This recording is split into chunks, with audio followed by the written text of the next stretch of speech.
The mansion gates opened as the black Mercedes pulled up. Rachel Foster stepped out, her designer heels clicking against the driveway she once called home. Her lawyer followed close behind, briefcase in hand. Thomas Foster appeared at the door, his face a mixture of shock and forced charm. "Rachel, I'm so glad you came. We need to talk about us." Rachel adjusted her sunglasses. "There is no us, Thomas. I'm here to discuss the children's trust funds."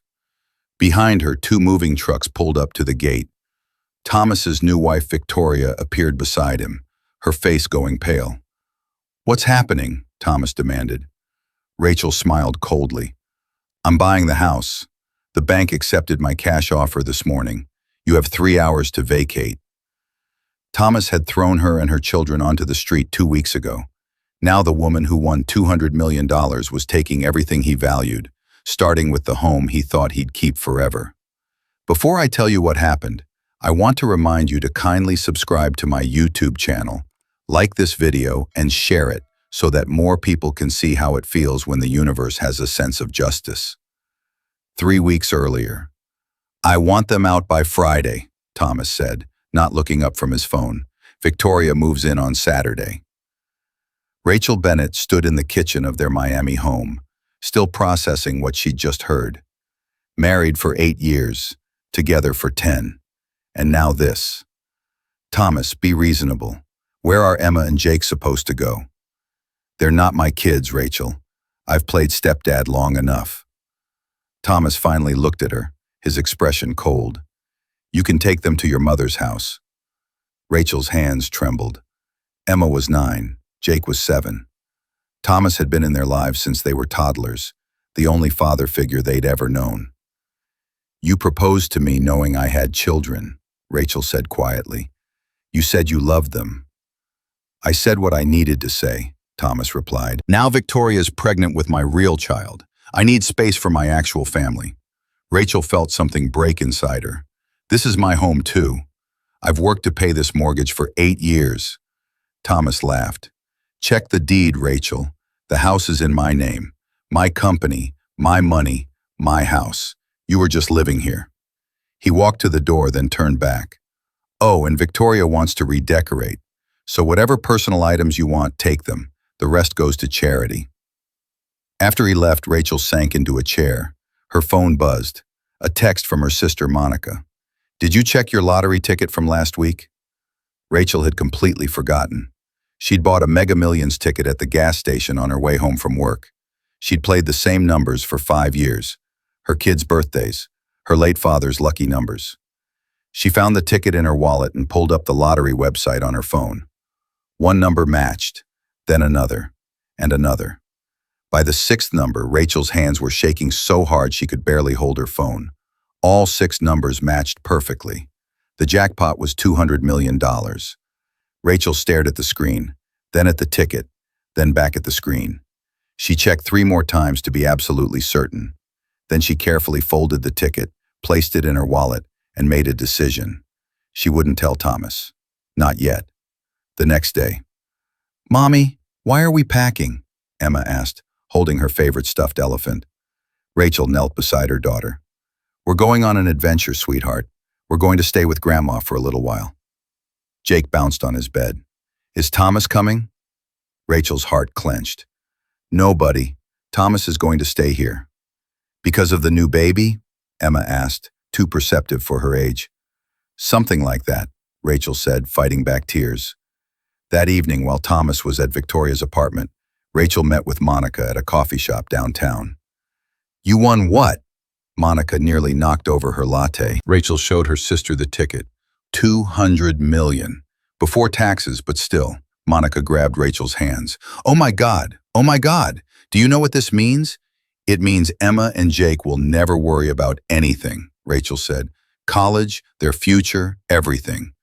And it means you can destroy Thomas," Monica added, her eyes gleaming. "Monica, Rachel, he's throwing you and your kids onto the street. After 8 years, while you helped build his business, supported his career, raised your children while being a perfect wife." Monica leaned forward. "You have power now. Use it." Rachel thought about Emma's face when Thomas had missed her school play last month.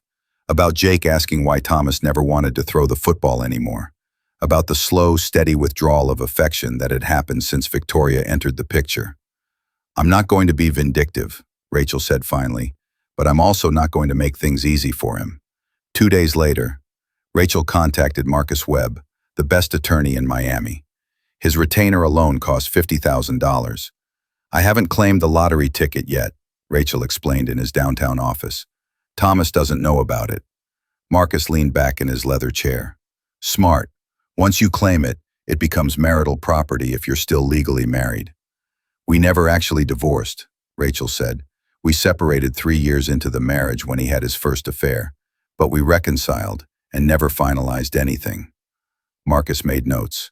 "So legally, you're still married?" "Technically, yes. He keeps saying he'll file papers, but he hasn't." "And he's demanding you leave the house?" Rachel nodded. "By Friday. That's tomorrow." Marcus smiled. "Here's what we're going to do. You're going to leave as he requested. Don't fight it. Then on Monday morning, you're going to claim your lottery ticket." "Why wait?" "Because first we need to file for divorce. Tomorrow, we'll claim desertion and request emergency custody clarification for your children, even though they're not biologically his. We'll also request spousal support." "But I don't need—" "He doesn't know that," Marcus interrupted. "We're going to make him think you're desperate. Then, after you claim the ticket, we negotiate from a position of strength." Rachel thought about her children sleeping at her mother's small apartment, while Thomas enjoyed their spacious home with his new woman. "There's something else," Rachel said. "Thomas's company, Foster Financial Solutions. I helped him start it. I was the one who connected him with his first 3 major clients through my contacts from my old job." Marcus sat forward, interested. "Do you have proof of this?" "Emails, text messages. I even invested $20,000 of my own money in the startup costs." "This gets better and better," Marcus said. "Florida is an equitable distribution state. Even without the lottery winnings, you'd be entitled to a portion of the business." On Friday night, Rachel loaded the last box into her Honda. Emma and Jake sat in the back seat, confused and sad. Thomas stood on the porch with Victoria, who was showing just enough to make her pregnancy obvious. She wore one of Rachel's old robes. "Don't forget to leave your keys," Thomas called out. Rachel walked up to the porch and dropped the keys into his hand. "The house is yours, Thomas. I hope you're happy." "I will be," he said. "This is what a real family looks like." Victoria smirked. "No hard feelings, Rachel. Thomas just needs to be with someone who can give him what he really wants." Rachel looked at Victoria, then at Thomas. "You two deserve each other." As Rachel drove away, Emma started crying. Jake held his sister's hand. "It's going to be okay," Rachel promised. "I promise you both. Everything is going to be more than okay." Monday morning, Rachel walked into the Florida Lottery headquarters in Tallahassee with Marcus beside her. The claim process took 3 hours: verification, documentation, security protocols. Finally, they presented her with an oversized check for the photo opportunity. "Mrs. Bennett, what are your plans for the money?" a lottery official asked. "Securing my children's future," Rachel said simply. By noon, the story was everywhere. Local news, national news, social media. Single mother wins $200 million after husband kicks her out. Rachel's phone exploded with messages. Friends, distant relatives, former co-workers. Everyone suddenly wanted to reconnect. But the call she was waiting for came at 2 p.m. "Rachel, it's me." Thomas's voice was tight. "We need to talk." "Do we?" "I saw the news. The lottery ticket. That's incredible. Thank you." A pause. "Look, I think we were too hasty. About you moving out, about everything." Rachel let the silence stretch. "Victoria and I have been talking," Thomas continued. "We think it would be better for Emma and Jake if you came back home. They need stability, a real family environment." "I see. So what do you say? Come home. We can work this out. All of us together." Rachel smiled at Marcus, who was listening on speaker. "That's very generous, Thomas. Unfortunately, I've already made other arrangements." "What arrangements?" "I've purchased a new home, in Coral Gables.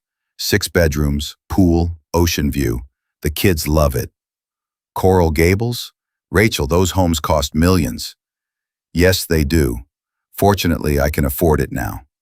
Thomas's tone shifted. Rachel, be reasonable. We're still married. That money is half mine. Actually, Thomas, about that. Check your email. You've been served with divorce papers. You what? Filed Friday morning, before I claim the ticket. My attorney assures me the timing is quite important legally. Marcus gave her a thumbs up. This is ridiculous, Thomas sputtered. You can't just... I can, and I did. Your attorneys will be hearing from mine regarding the division of assets, including your company. My company? Foster Financial Solutions, the business I helped you start. I believe I'm entitled to compensation for my contribution. You invested $20,000 8 years ago and provided the client connections that made your first year successful. I have documentation. Thomas was breathing hard now. Victoria is pregnant with my child, Rachel. You can't leave me with nothing. I'm not leaving you with nothing, Thomas. You'll have Victoria, your baby, and whatever the courts decide is fair. That's more than you gave me and my children. 1 week later, the doorbell rang at Thomas's house. He answered to find a well-dressed woman with a clipboard. Thomas Foster, I'm from First National Bank. I'm here to discuss your mortgage. My mortgage is fine, Thomas said. Actually, sir, you're 3 months behind on payments. We've sent multiple notices. Thomas's face went red. There must be a mistake. No mistake. If payment isn't received within 30 days, we'll begin foreclosure proceedings. After she left, Thomas called his accountant in a panic. How am I behind on the mortgage? Thomas, I've been telling you for months. Since you reduced Rachel's salary at the company and started paying Victoria instead, your cash flow has been tight. What are you talking about? Rachel was your operations manager. She handled all the client relations. Since she left, you've lost 3 major accounts. Revenue is down 40%. Thomas sank onto his couch, the same couch where he'd told Rachel to leave. His phone buzzed. A text from Victoria. My parents want to know when we're setting a wedding date. Also, I need $5,000 for maternity clothes. Thomas looked around the house that suddenly felt empty, despite Victoria's boxes everywhere. The house he'd demanded Rachel leave. The house he now couldn't afford to keep. 2 weeks later, the black Mercedes pulled up to the mansion. Thomas had seen the car in the driveway and rushed outside, hope flooding his chest. Rachel stepped out in designer clothes he'd never seen before. Her hair was professionally styled. She looked confident, powerful, completely transformed. Rachel, thank God you're here. Hello, Thomas. Marcus emerged from the car behind her. Mr. Foster, I'm Marcus Webb, Mrs. Bennett's attorney. I know who you are, Thomas said, his hope deflating. He turned to Rachel. Please, can we talk? Alone?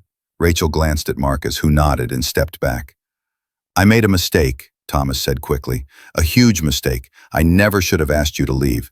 Victoria and I, it's not working out. She's not you. No, she's not. Come back, please. We can fix this. You, me, the kids. We'll be a family again. You told my children they weren't your real family, Rachel said quietly. You made Jake cry himself to sleep, asking why his dad didn't love him anymore. Thomas flinched. I was confused. The pregnancy, Victoria pushing me. You made your choice, Thomas. But the money changes things, Thomas protested. We can have everything now. Travel, a bigger house, private schools for Emma and Jake. Rachel studied him. You think this is about the money? Isn't it? You're angry I kicked you out when you had nothing. I get it. But now you're rich and I'm struggling. The business is failing without you. I can't afford the mortgage. Victoria's demanding things I can't provide. He grabbed her hands. Please, I need you. Rachel gently pulled her hands away. You needed me before the lottery ticket, Thomas. You needed me when I was managing your business, entertaining your clients, raising my children while supporting your career. But you didn't want me then. I was stupid. I see that now. No, you were showing me exactly who you are. Someone who values people only for what they can provide you. Rachel stepped back. I'm not here to reconcile. Then why are you here? Marcus stepped forward with documents. The bank has accepted Mrs. Bennett's cash offer for this property. You have 72 hours to vacate. Thomas staggered backward. You're buying my house? It was never really yours, Thomas. My name should have been on that deed all along. Rachel looked up at the house. Emma asked if we could have her birthday party here. She has good memories of this place from when we were happy. You can't do this. I can, and I am. Additionally, the settlement for Foster Financial Solutions has been finalized. I'm purchasing a 40% stake in the company. 40%? My attorneys made a compelling case for my contributions. You can keep 51% and maintain control. The remaining 9% goes to establishing a trust for any future children you might have. Rachel paused. That includes Victoria's baby. Thomas looked stunned. You're protecting my child with Victoria? No child deserves to suffer because their parent made poor choices. The trust will ensure your baby has security, regardless of what happens with your finances. For the first time, Thomas seemed to truly see what he'd lost. Not the money, but the woman standing before him. The woman who was protecting his child with another woman, even after how he'd treated her. I don't deserve this, he whispered. No, you don't, Rachel agreed. But those kids do. All of them. 1 month later. Rachel stood in the backyard of her former house, now legally hers. Emma's birthday party was in full swing. 15 kids from school, bounce house, pony rides, and a princess castle cake. Emma ran up and hugged her. Best birthday ever, Mommy. Jake chased his friends with water balloons, laughing in a way Rachel hadn't heard in months. Monica brought out more lemonade. You've really transformed this place. It feels different. It is different, Rachel said. It's filled with joy now instead of tension. Thomas appeared at the back gate. He looked tired, older somehow. Victoria was noticeably absent. Emma saw him and went still. Jake hid behind Rachel's leg. I'm sorry, Thomas said. I know I wasn't invited. I just wanted to drop off Emma's gift. He held out a wrapped box. Emma slowly approached and took it. Thank you, she said quietly. Thomas knelt down. Emma, Jake, I owe you both an apology. A big one. I said things that hurt you. I made you feel like you weren't important to me. That was wrong. Jake peeked out from behind Rachel. Are you still mad at us? I was never mad at you, Thomas said, his voice breaking. I was being selfish and stupid, and I hurt the people who mattered most. Rachel watched the scene, her heart conflicted. Emma stepped forward and hugged Thomas briefly. It's okay. Mommy says people make mistakes. After the kids returned to the party, Thomas approached Rachel. How's Victoria? Rachel asked. She left last week, moved back to her parents in Atlanta. Turned out she was more interested in my money than me. Thomas laughed bitterly. Ironic, right? I'm sorry. Don't be. You tried to warn me about her. Everyone did. He watched the kids play. I heard you're working with my company now, that you've brought back 2 of the clients we lost. 3, actually. Johnson Corp called yesterday. Thomas nodded. You're saving my business. I'm protecting my investment, Rachel corrected, and ensuring the trust for your child is funded properly. Rachel, don't, Thomas. We're business partners and co-parents to your future child through the trust. That's all we can be. I know. He turned to leave, then stopped. For what it's worth, I'm glad you won that lottery. Not because of the money, but because you finally got to escape me. As he walked away, Monica appeared beside Rachel. That must have been hard. It was necessary, Rachel said. She watched Emma and Jake playing with their friends, completely carefree. They needed to see him apologize, to know his rejection wasn't their fault. You're too kind to him. I'm not doing it for him. I'm doing it for them. Rachel gestured to the children. And for that baby who didn't ask to be born into this mess. 6 months later, Rachel's new office at Foster Financial Solutions overlooked Biscayne Bay. As COO, she'd restructured the company completely. Revenue was up 70%. They'd hired 10 new employees. Thomas knocked on her open door. Got a minute? Come in. He sat across from her desk, professional distance maintained. They developed a working relationship built on mutual respect and clear boundaries. Victoria had the baby, Thomas said. A girl, Sophia. Congratulations. How are they? Good. Victoria's maturing. Her parents are helping a lot. He slid a photo across the desk. I wanted you to see her. Rachel looked at the image of a tiny baby with Thomas's eyes. She's beautiful. The trust you set up, the one you funded beyond what the settlement required. Thomas's voice caught. You didn't have to do that. Yes, I did. Why? After everything I put you through? Rachel thought carefully. Because I know what it's like to worry about providing for your children, to lie awake at night wondering how you'll pay for their future. I never want any child to experience that uncertainty, including yours. Thomas wiped his eyes. I destroyed the best thing in my life because I was too stupid to see what I had. You made mistakes. You're trying to do better now. That's what matters. Emma and Jake, they ask about me sometimes?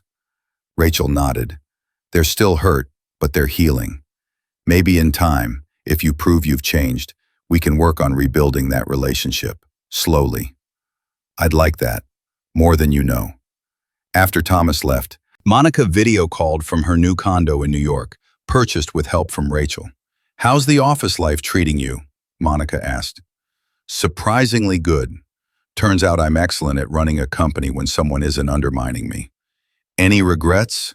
About Thomas? Rachel looked at the framed photo on her desk.